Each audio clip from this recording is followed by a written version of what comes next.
Salut, c'est Pauline de Pepperpot. Salut, c'est Julien. Qu'est-ce qu'on va faire aujourd'hui, Julien? On va jouer. Et on va jouer à quoi? On va jouer à lancer des cubes. Des Story Cubes.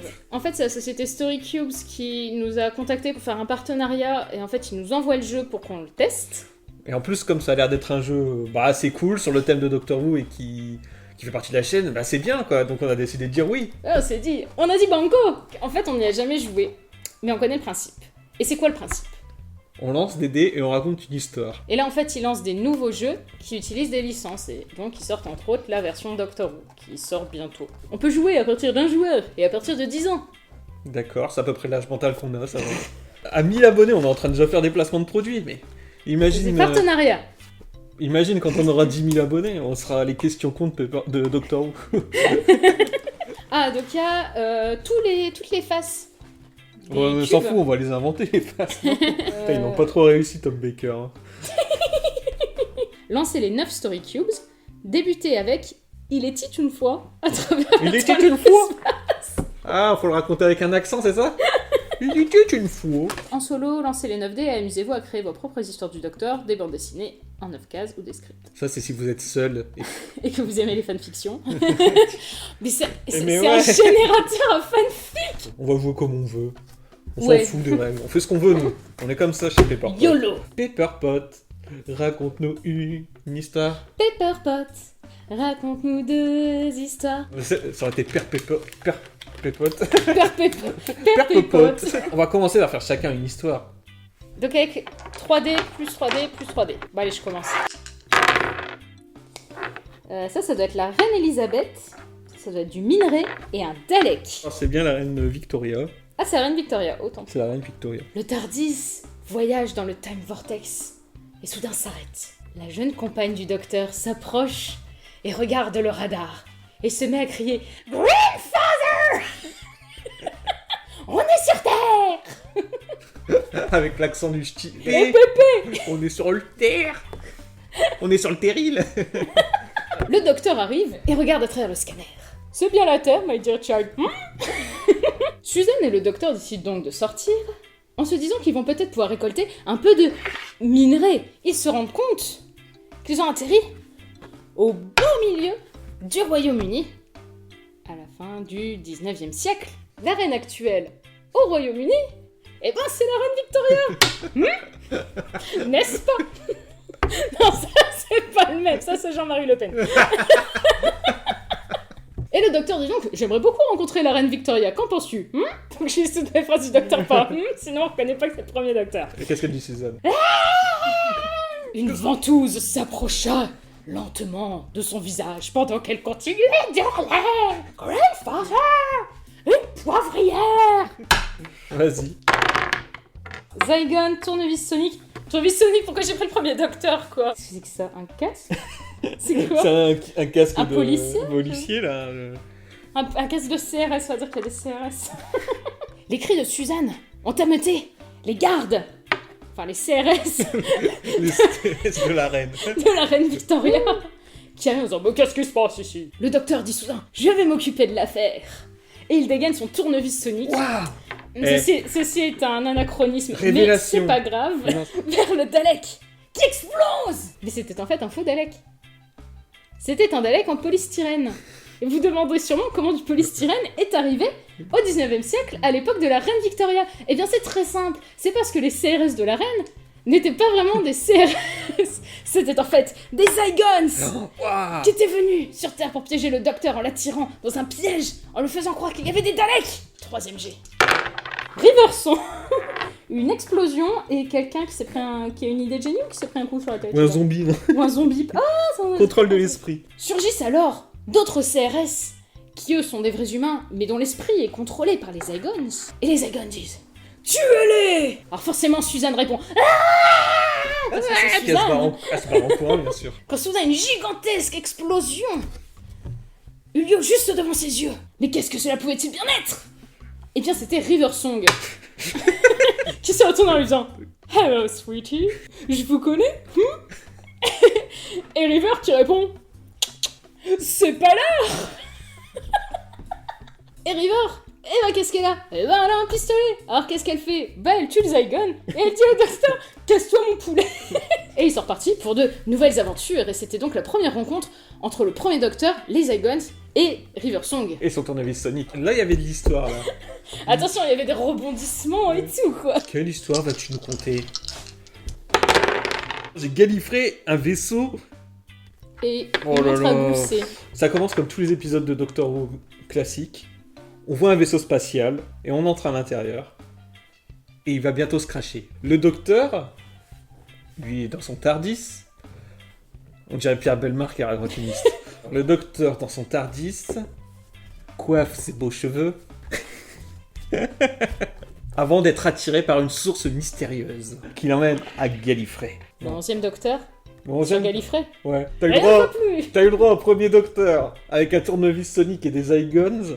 Je vois pas pourquoi j'aurais pas le droit au 11e docteur sur Gallifrey. Non, il se balade sur Gallifrey, du coup il fait oh, qu'est-ce qu'il fait beau, je me recoiffe.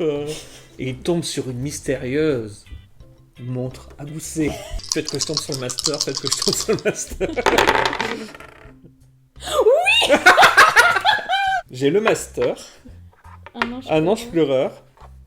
Et Cléopâtre. Il ramasse la montre à gousset, se dirige vers le Capitole, parce que c'est le seul endroit que je connais de Gallifrey, et croise Cléopâtre en compagnie d'un ange pleureur. Il y a Cléopâtre en train de regarder l'ange pleureur, elle peut pas bouger. Et en plus, elle a perdu sa montre à gousset. Et ouais, parce que tout le monde pensait que ça allait être au master, la montre à gousset. Et bien non, c'est à Cléopâtre. Le docteur, il prend la montre à gousset, puis il la balance comme ça sur l'ange pleureur. Ça fait exploser l'ange pleureur et la montre à gousset. Et du coup, Cléopâtre se souvient. C'est elle, le master.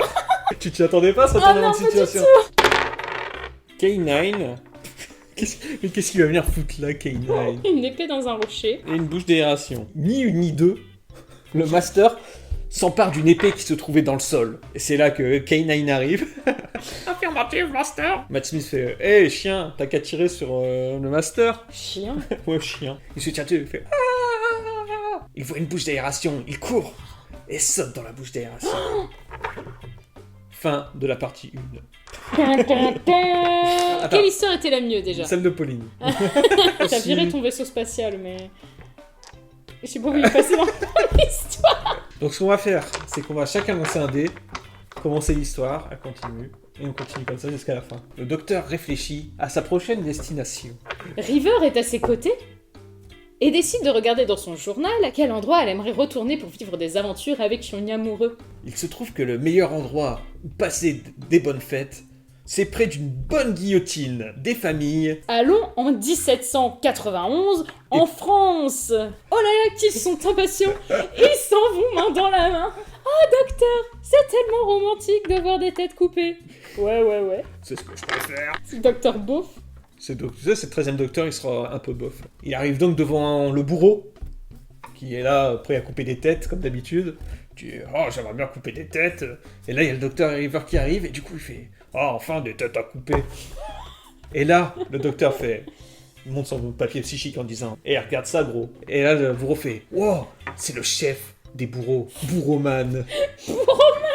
Le docteur était bien content de ce qu'avait montré son papier psychique, parce qu'il allait pouvoir prendre part à une exécution. Parce que le 13e docteur, en plus d'être un gros beauf du Nord-Pas-de-Calais, il est un peu sanglant, tu vois. Enfin, une petite baston, une petite tête coupée de temps en temps, ça le dérange pas. Mais alors qu'il prend place, arrive soudain, juste au-dessus de sa tête, un vaisseau spatial. Il regarde ce vaisseau atterrir et se dit, j'ai déjà vu ce vaisseau.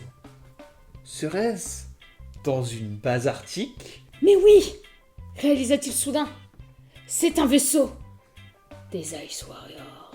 Puis River, elle dit, oh bah non, ça fait chier. Parce qu'elle River, elle devient un peu vulgaire au contact du 13e docteur, vu que c'est un gros beauf. Le 13e docteur, c'est pas censé être Kev Adams. Et c'est un bon acteur, il peut jouer un bof. Hein. Ah ouais, c'est vrai.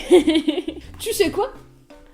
Eh ben, je pense qu'on va se tailler vite fait. Parce que moi aussi, j'ai envie de passer du bon temps avec toi, Mago. Je connais un endroit plutôt sympathique, qui est le Japon médiéval. Tu vas voir, c'est la teuf. Oups. C'est quand même l'épisode de Doctor Who le plus chiant au monde, quoi. T'imagines le HO derrière? C'était de la merde. Ouh. Le cliffhanger. Ils se rendent donc au Japon médiéval et se disent, si on allait manger un petit sushi. Il s'enfile plein de sushis, oublie un peu de mâcher, et le 13e docteur s'étouffe avec son sushi. et se met à se régénérer pour devenir Matt Smith. Le 14e docteur. Et On mélange tout. Fin là. de saison. Je dois bien avouer que quand on en sort un dé par un dé comme ça, je trouve ça plus marrant. Ouais. Après, il y a sûrement des gens qui sont bien meilleurs que nous là-dedans. Bien meilleurs que moi, ça, j'en doute pas une seconde. Et déjà, je pense que si t'es adepte de fanfic, tu vas être super fort là-dedans. Mais inventer des histoires, ça passe. Inventer des histoires qui ont du sens. Inventer des histoires qui ont du sens, c'est pas mon truc. Et en plus, surprise. Il y a un petit bonus. Ils nous en ont envoyé un deuxième. On leur a demandé si on pouvait en avoir un deuxième parce qu'on s'est dit que tant qu'à faire de jouer à ce jeu, bah on aimerait bien le partager avec vous et du coup pouvoir vous en offrir un aussi et ils étaient d'accord. Donc c'est cool. Donc le concours va avoir lieu sur Facebook, sur notre page Facebook. Donc ce qu'on va faire, c'est qu'on va tirer 3 dés. Et à partir de ces 3 dés, vous allez devoir écrire une petite histoire. Une régénération. Le brigadier. Et un Santaran. Le but du jeu, c'est donc d'écrire une histoire de quelques lignes qui inclut une régénération, le brigadier et un Santaran. Bon courage. Bonne chance. Toutes les informations, la date de fin et tout ça, ça se trouve directement sur le post sur Facebook où vous pouvez participer. Il y a aussi le lien si jamais vous voulez acheter les cubes de vous-même. Et tu sais ce qu'on peut faire pour bien vendre le produit? Une pub. Oui. Salut les gamers! Tu aimes prendre du plaisir, seul ou à plusieurs? Mais tu aimes aussi les dés et les histoires? J'ai la solution! Story Cube! Tu jettes les dés, tu racontes une histoire, tes amis sont là, mais c'est toi la star! Depuis que j'ai découvert Story Cubes, ma vie a changé. Maintenant, j'optimise mes capacités cérébrales et j'attire les gonzesses. Alors rejoins-moi, viens t'amuser avec Story Cubes, on va s'éclater! Story Cubes Doctor Who, c'est trop foufou!